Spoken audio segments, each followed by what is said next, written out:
Welcome everyone to our YouTube series, Test Prep Made Easy. So in this particular series, we are going to post regularly questions on our YouTube channel. The questions may pertain to CAT preparation, maybe pertaining to GMAT preparation, as well as of various topics which are tested in these particular exams. For example, quants, LRDI, English, and various areas which are tested. And each day we will handle certain number of questions and their video solutions. The best approach is to these questions in these videos. So have a happy preparation ahead and enjoy the video. Thank you. All right, so these are the questions that we are going to try in today's video. If you have tried it already from the thumbnail, good enough. If you haven't, you can pause the video at this point and try it once before you look into the solutions. We recommend you doing that. But if you just want to enjoy the solution, that's also good enough. And go ahead and watch the solutions now. All right, in this question, we have a couple of quadratic equations, and it says that there's a common root. So one root of this equation is also a root of this equation. So there's a common root between these two. In these kind of cases, what we can do is we can simply equate this, but let me explain the basis behind it as well. Let us assume the root to be alpha, the common root in this case. So by definition of root, it should satisfy the equation or the equations because both, alpha is the root of both of the equations. So this should definitely happen, right? Now, in these kind of cases, typically what we do is we take a difference, but let me have a check into the question. So it carries on by saying that m is not equal to n, then the value of m plus n. Okay. I have a gut feeling that if I add these two, I'm getting m plus n. But if I add these two equations, but here I get a m plus n into alpha. Here I get a m plus n. But the problem is I have a 2 alpha square hanging. Now I cannot do anything with that because I don't know the value of alpha as of now. So this is what I'm talking about. We have a situation like this is equal to 0. I can still take a m plus n common from here and I have alpha plus 1. But the problem is I don't know alpha. So the addition is actually not helping me. So let's revert to the basic idea. So let us take a difference of these two equations. So if I simply take a difference here, so the alpha square goes off. We have a m minus n times alpha plus n minus m is equal to 0, right? And okay, so here I can represent this as m minus n into minus 1. So I'm basically taking an m minus n common, and then I have a alpha minus 1, right? I hope this is not a problem for anybody to understand. So this is the situation. Yeah, so now this is also quite helpful because in the original question, it has been mentioned that m is not equal to n. So if m is not equal to n, what it automatically implies is that m minus n cannot be equal to 0, right? So having this and this, I hope you can see that because this part cannot be equal to 0 and the product of this and this is equal to 0, it should imply that this part has to be 0. Otherwise, you cannot have the product as 0, right? So this implies that alpha is 1, alpha minus 1 is equal to 0. And yeah, now we can easily figure it out. So we already have either of these two to work with. So just we know the value of alpha equal to 1, so we can just substitute in any one of the equations. So let me do it in the first one. So what we have is 1 plus m plus n equal to 0. I'm just substituting alpha equal to 1, or in turn m plus n is equal to minus 1. That should be the answer for this problem. So pretty straightforward one. Just have to understand what the meaning of root is, and you just assume the root to be something. I mean, you can even leave that as x itself. I mean, you can consider x is the root and then work with x instead of working with alpha if that is something you feel is uncomfortable for you. But that's all I had to add for this problem. Pretty straightforward one. Hopefully all of you have been able to solve this. And thanks for joining in. I'll start with a basic idea before I get into this problem. So suppose we have two numbers A and B, which are positive, and the sum of A and B is a constant. It could be any constant given. So I'm just taking a constant value, let's say 10 or something. If I have to maximize A into B, the idea is I should be, equating A and B in order to maximize this, the product of A and B, that is. The maximum of A into B will occur when A is equal to B. You can use a lot of different ideas. You can use AMGM inequality. You can use a very basic understanding, that is A square minus B square idea as well in this. A lot of different ways to understand this. I'm not going into details of it, but this thing will be essential to solve this problem. So I just explained the basic idea before I get into the question. So now let me get into the question. So first of all, you can see that this is given. So x square into y cube is equal to 2 square into 3 to the power 6 into 5 square, right? So these are multiplied. So this is the given expression. Obviously, x and y are positive numbers have been mentioned. And we are trying to minimize the value of 3x plus 5y. So it's just the other way around. So the product of A and B is constant, and we are minimizing the sum of A and B. So you can check the same thing with values as well. I mean, it's just the same idea, or if you just think about the point at which A and B becomes maximum for A plus B constant. If A into B is kept constant, obviously at that point A plus B should be minimized, right? If that doesn't naturally occur to you, so you just can take examples on just the reverse of it. So A into B is 625, let's say. A plus B, you can just check out with some values of A and B. You can consider 1 and 625. You can consider 25 and 25. You'll find that when both are 25, in that case, the sum is 50. For any other value of A and B, the sum will be more than 50. So again, if A into B is kept constant, so A plus B is minimized when A is equal to B. So the same idea, just the reverse thinking of it. So that is what we are intending to do, minimum value of something related to x and y. So this is not very direct because we are not looking for 2x plus 3y. 2x plus 3y would have been very direct.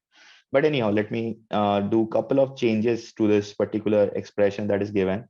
So what I'm noticing is there is a 3x here and there's a 5y here, right?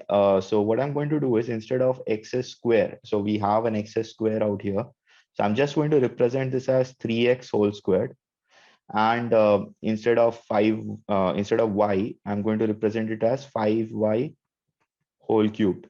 So I've done a couple of things here. I hope you can understand. So on the left hand side, I've made a couple of adjustments. So I've multiplied a 3 square and I've multiplied a 5 cube. So to balance the equation, I need to do the same thing on the right hand side as well. So I leave the 2 square as it is. So 3 square is multiplied. So this was 3 to the power 6. So let me convert this to 3 to the power 8. So I'm just multiplying a 3 square. And we have a 5 cube that has to be multiplied on the right side as well. So let me do that as well. So this is what we have, right? So now it is still balanced out. And the interesting thing is now we have this 3x square and 5y cube out here as well. But there is one other thing that you have to understand out here. You cannot straightforward, take 3x is equal to 5y, because the problem is this is not 3x into 5y. This is 3x whole squared into 5y whole cube. So imagine it in this way. Now this becomes a little easy to do actually, but just imagine it in this way. So we have this thing as 3x into 3x. This is a basic idea, so just bear with me if you are aware of it. Um, and I'm just writing this explicitly. I'm just writing each of the literals separately. So this is what we have, right? 3x into 3x is 3x whole squared, and 5y into 5y into 5y is 5y whole cube. And this is as given, right? So this is 2 square into 3 to the power 8 into 5 to the power 5. This is what we have, right? But observe something. I mean, the x thing that we have are on two literals, and the y thing that we have are on 3 literals. So we need to get that parity as well, because if I just write this thing, I just have one 3x and one 5y. So it is not directly matching, right? Observe in these cases, you have one A and one B. That is directly matching, right? I mean, in this case as well. So it's very easy to do actually. Just think about how many of these 3x you have. You have couple of this, right? So write this 3x as 3x by 2 plus 3x by 2. So now you have two literals and you have not changed anything, right? I mean, it's still 3x. 3x by 2 plus 3x by 2 is actually 3x, right? Also, you have three 5y's here. So what we are going to do, I hope you already have figured out. So 5y by 3, 5y by 3, and 5y by 3, right? So again, we have not changed anything. We still have these three things adding up to 5y, but I've just made three parts here, and obviously equal parts that has to be done. So effectively, I need to make that adjustment here as well. So let me just do that. So 3x by 2, 3x by 2, 5y by 3, 5y by 3, and 5y by 3. Again, because I've divided certain things out here, I need to do the same thing here as well, right? So we have divided by couple of two. So let's do that. So divide by 2 square. And we have divided three threes here. So let's do that here as well. So what do we finally have? So we have something like this, 3x by 2 into 3x by 2 into 5y by 3 into 5y by 3 into 5y by 3 is equal to 3 to the power 5 into 5 to the power 5. This is what we have, right? And check this out. We are trying to minimize the sum of all of these things, right? And now we have a direct parity. I mean, whatever parts we have multiplied is the same parts that we are trying to get the minimum sum of, isn't it? And then now we can directly apply this idea, and all we have to do is just equate each of them. So we need to equate each of these things here, and I hope you can see that there are 5 of these. So if you want to equally distribute this entire thing into 5 parts, this is a product out here. So effectively, I hope you can imagine or visualize in this way. So you're distributing 1 3 to each of them and 1 5 to each of them. There are 5 3s and 5 5s, right? So you just distribute 1 3 to everything and 1 5 to everything. So each of these parts will be 15, and that will make all of these parts equal, right? So effectively, the sum that you have is sum of 5 15s, which is 15 plus 15 plus 15 5 times. So that is 75, and that should be the minimum out here. Um, Using this idea, I hope now you can observe few things here. What we ended up doing is something like equating this 3x by 2 and 5y by 3, right? Because consider this, I mean, both of these 3x by 2 will anyhow be equal, right? I mean, 3x by 2 and 3x by 2 will always be equal. Similarly, 5y by 3, 5y by 3, 5y by 3, those things will always be equal, all of these things. So all we are doing is just equating these two, 3x by 2 and 5y by 3. And if you just observe closely out here, so this 3x is as it was in the equation, or in the summation rather, sorry, my bad, in the summation. And the 5y is again as the y was in the summation. So whenever you have the summation thing, so in this case or in this case, it doesn't really matter whatever way the variable has been presented. So if it has been presented as 2x or 3x or 4x or 5x, whatever it is, just take it as it is in the summation part. But when you check the product thing, so if you look at this thing, whatever are the powers, so x has a power of 2 and y has a power of 3. So all you do is just divide the respective things by that power. So here you can see, I hope, this 3x is divided by 2, which is the power of x out here. And similarly, y is being divided by 3. Y is being divided by this 3, which is the power of y out here. So effectively, just divide these things I mean as the powers are, and then just equate it. So you could have avoided all of this. I mean, I just wanted to explain where it comes from. Just don't so that you don't mug it up without understanding. But once you understand, you should be able to comprehend why this is also happening. And now you can directly apply this idea in any question that you have related to this.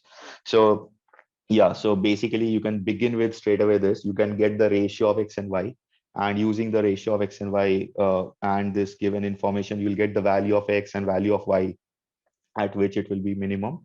Just substitute those values of x and y out here, and you'll get the answer straight away. So you can try it yourself. You should get the right answer if you have done the calculation. I mean, if you have not made any calculation errors and all.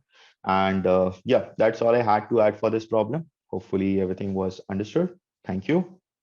We have been provided couple of functions out here, gx and hx, but I hope you can see that both the functions are actually quadratic. It's also mentioned that x is a real number. Then what is the value of x such that g of x minus 2 is equal to h of x plus 2? So just working with the standard approach, you can definitely solve it, right? I'm not showing that. I mean, you can definitely work it out. Um, but think about this question for a second. You have been given options. So if you would not have had options for this particular question, then you could have gone ahead and uh, use the standard method. So just equate g of x minus 2. So you have gx out here. Just figure out x minus 2 by putting x minus 2 out here. Similarly, you have hx. So just substitute this x with x plus 2 and this x with x plus 2 and equate the two. So equate the g of x minus 2 with h of x minus 2. Solve it and you should get the answer, whatever is required. But here I have options. And before I look into all the options, so one of them is none of the above. So I'm a little scared that, okay, maybe there might be a situation when none of the three, numerical values which are provided work out. And in that case, that will be a little time consuming. So just for that sake, I'll just start with the smallest possible value out here. And let's see what happens. So if I take the x as 2, g of x minus 2 is essentially g of 0, right? I'm putting x equal to 2. So g of x minus 2 is g of 0.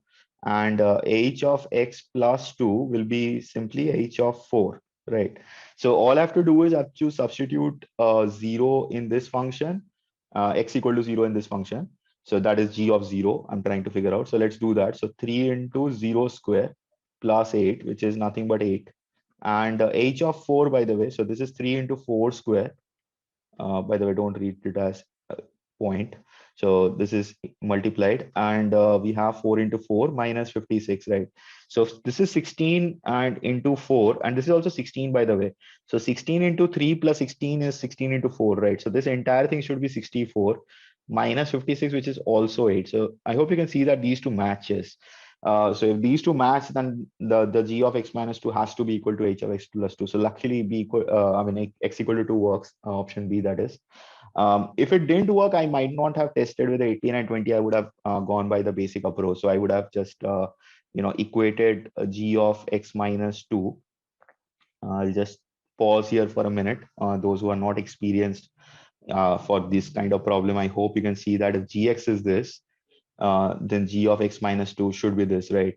I'm just substituting x with x minus 2. And similarly, I'll just figure out h of x plus 2 and equate these two. So I hope the reason why I avoided this process is clear now, because this will take some doing. With some experience, you will find that this and this, I mean, if I get it on this side, then I have something like 3 times of x plus 2 whole square minus x minus 2 whole square. And here I can apply a square minus b square, which will reduce the calculation to some extent, I mean, huge extent actually. It will just take off the x square part. So you'll have a linear equation, and hence you will have a single value of x as the answer. But yeah, if you want, you can just test this out yourself. But yeah, just test the options if you have in these kind of questions. That might help save a lot of time in these problems, especially in an exam environment. But when you're practicing, you should think about other approaches as well. So yeah, that's for this problem. I have nothing more to add to this. Hopefully everything was understood. Thank you. We have a polynomial. This hx is a polynomial having a degree of 1000. where h of 1 and h of 1002 has been given. It's 1000 factorial, by the way. Also, h of 2 is equal to h of 3 is equal to h of 1001 equal to 0. Okay, great. So these are the roots, right? So by definition, roots are the values of x for which the polynomial is 0, right? So that is the definition of root. So as you can see, if I put x equal to 2, h of 2 is 0. Similarly, h of 3 is 0. All of these are 0, right? And this is continuous, it says, and so on. And 2 to 1001 are a total of 1000 values, right? So if I consider a polynomial having a degree of 1000, it can never have more than 1000 roots. There could be a chance of repeated roots, so it can be less than it, or maybe complex roots as well. But in this case, we have 1000 roots given to us. So all of these should be roots, right? Now there's a understanding, I hope everybody is aware of it. So if x equal to alpha is a root of a polynomial, then x minus alpha should be a factor of the same polynomial. So it has to be a factor of the polynomial as well, x minus alpha. So in this case, because 2, 3, and 1001 are roots, so effectively this polynomial should have x minus 2 as a factor, x minus 3 as a factor, x minus 4 as a factor, and so on till x minus 1001. So all of these should be factors out here. Don't forget the leading coefficient. We do have no idea of what the x to the power 1000 is multiplied to. So the coefficient of x to the power 1000, that is. So this will be hx, right? That is given to us. Additionally, we had couple of these. I don't know why couple of these are given. We can actually use any one of them to figure out the value of a, which is right now unknown, because as soon as I figure out the value of a, I have the polynomial with me. So let me do something. Let me just substitute 1002. Although one seems a little, easy to handle with, but I'll take 1002. The simple reason being, if I put one, all of these are negatives, then I have to think how many are those. I mean, now that I think of it, it's not tough to do that as well. But yeah, 1002, we are getting all of these as positive numbers, right? So let me use h of 1002, less chance of making mistakes and all. So what we have is a into, this is 1001. This is 1000. Sorry, did I do it wrong? Yeah, sorry. This is 1000, by the way. 1002 minus 2. This is 999. This is 998, and this goes on till this is 1, right? So this itself is 1000 factorial, and we know that h of 1002 is exactly 1000 factorial.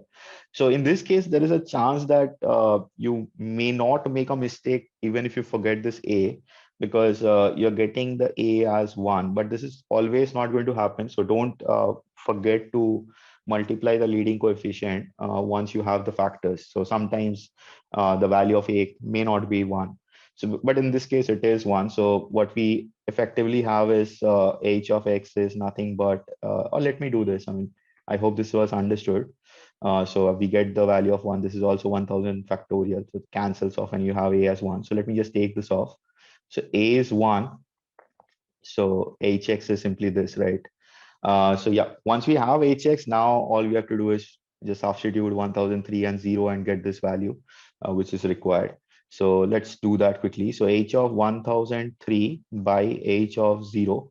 1003 for the numerator here. So if I put 1003, I get 1001 into 1000 into 999, and this goes on till 2, right? This is this thing, 1001 out here.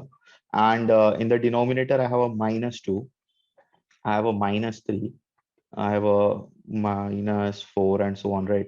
So this goes on till minus 1001. This is pretty simple, I hope. It's nothing to it. Just putting x equal to 0. And again, so yeah, in this case, you need to know how many terms are here. I hope you can see that these terms are the exact ones here, right? This also ranges from 1001 to 2, and this also ranges from 1001 to 2. So effectively, the magnitude are same, right? And if you remember, originally that polynomial having a degree of 1000, so even without thinking, you should be able to understand that there are 1000 literals out here, which implies there are 1000 literals out here. So, you have something like this. So let me just explicitly show this. I hope this was anyhow understandable. Just wasting a minute of your time. You have again all of the same literals in the denominator as well, and all the minus ones you have is 1000 times, right? So effectively this is also plus one, so everything cancels off, and this is also plus one, so the final answer should be one, not minus one. So that is what I was pondering on, whether the answer should be one or minus one. I mean, even I did not look at the options earlier, but if one of these two were missing, so I would not have checked that any which way. But yeah, the answer for this problem is one. And I hope you got everything that I said, and especially that leading coefficient part. In some questions of actual exams, there are traps out where the value of a is not equal to 1. In which case, if you assume it to be, you will lose out marks for a conceptual mistake. So don't make that conceptual mistake. That's a important part. We have mentioned this very many times in our classes as well. So don't make these kind of silly mistakes. So in this case, you would have been lucky if you would have taken the or assumed the value of a as 1, because that is what it comes out to be. But yeah, that's all I had to add. Thank you for joining in. Hopefully you liked the solutions we provided for these questions. And if you did like it, do not forget to like the video and share, subscribe, and comment. Do subscribe to the channel and click on the bell icon. In that case, you'll get notification as soon as we upload a new video. And if you want to check a bouquet of courses that we provide, so we have a huge variant of courses from customizability to full preparation. You can check our website www.mathoratory.com. I'll leave the link in the description below. And have an enjoyable preparation ahead. Welcome to the Math Oratory family, and have a good exam ahead.